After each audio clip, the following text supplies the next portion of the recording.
નમસ્કાર દર્શક મિત્રો, મિરર ઓફ ધી વર્લ્ડમાં આપ સૌનું હાર્દિક સ્વાગત છે।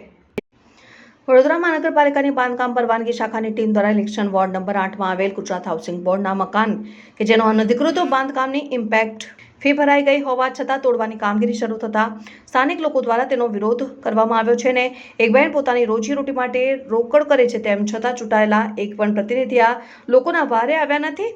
1 જૂનથી 31 ઓક્ટોબર સુધી ગુજરાત સરકારના નિયમ મુજબ કોઈપણ તોડફોડની કામગીરી કરવામાં આવતી નથી, તેમ છતાં તાનાશાહી અધિકારીઓ દ્વારા તેને તોડવાનું કામ શરૂ કરતા કામગીરી અટકાવી, જેથી કોર્પોરેશનની ટીમ લીલા તોરણે પાછી વળી।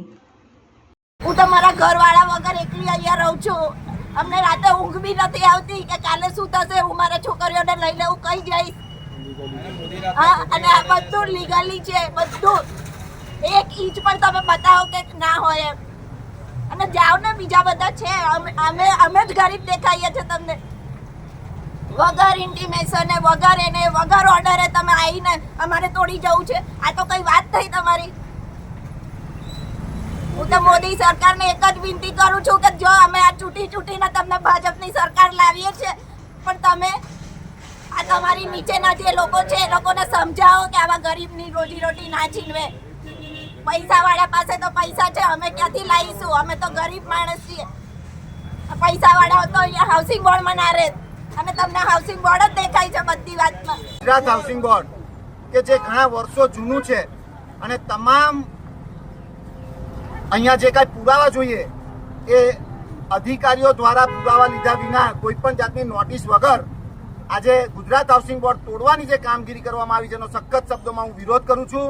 સાથે સાથે તમે જુઓ તો ઇમ્પેક્ટ મંજૂર કરાયેલ છે, અનધિકૃત બાંધકામ જે છે એ બાંધકામ મંજૂર કરાયેલું હોવા છતાં કોર્પોરેશનની ટીમ દ્વારા આજે તોડવાની કામગીરી કરી હતી અને એનો અમે વિરોધ કર્યો છે।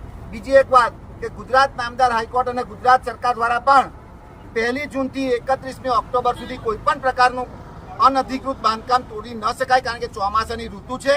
આ લોકોને ઘરબાર વગર કરી દેવાની જે પરિસ્થિતિ થઈ રહી હતી એનો અમે સખત શબ્દોમાં વિરોધ કરીએ છીએ અને આપના માધ્યમથી વિનંતી પણ કરીએ છીએ કમિશનર સાહેબને કે આવા અનધિકૃત બાંધકામ જે કાયદેસર કર્યા હોય એને તોડવાનું કામ ન કરાય। બીજી એક વાત છે કે જો આ રીતનું કામગીરી કરવામાં આવશે તો ના છૂટકે અમારે ગાંધી ચિંધ્યા માર્ગે આંદોલન પણ કરવું પડશે અને નામદાર ગુજરાત હાઈકોર્ટની અંદર પિટિશન પણ દાખલ કરવાની ફરજ પડશે।